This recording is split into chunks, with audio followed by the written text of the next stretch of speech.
الله نبی په سفر روانو په یو ځای کې دمه وکړله پیدل مزلې وي شړې دي دشتې دي زرزري دي صحابه ولدي کار وکړو یو ونه وه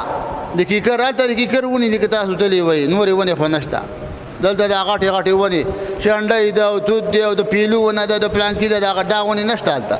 یا غز دی غد اوس ختم شوی دی وړې وړې ونې دي کیکرو یو کیکر د ونې نه د الله نبي لاندې وی ته به دلته دمه وکړي موږ به خواره شو وعلق سیفه د الله نبي توره ځوړنده کړله الله د نبي نهه تورې وي نهه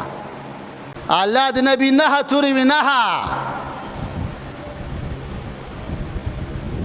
اوس به یې لکه قلم په لاس کې ورکړه او ټوپک دې واخله دا د چا دا په کوم مذهب کې دي په کوم دین کې دي چې ټوپک دې واخله او قلم له ورکړه دا غلطه خبره ده د الله نبي فعلق سیفه او تورې ځوړنده کړله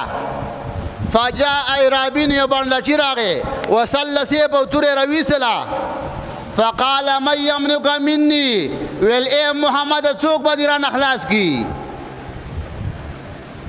تا به زما نه څوک خلاص کړي الله نبي ته ویل الله خلاصول والا څوک دی الله الله به مې خلاصوي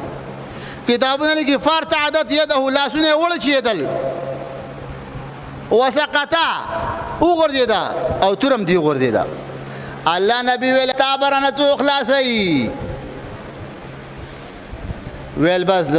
رحم را سره وکړه معامله د رحم وکړه انصاف الله نبي پرېښود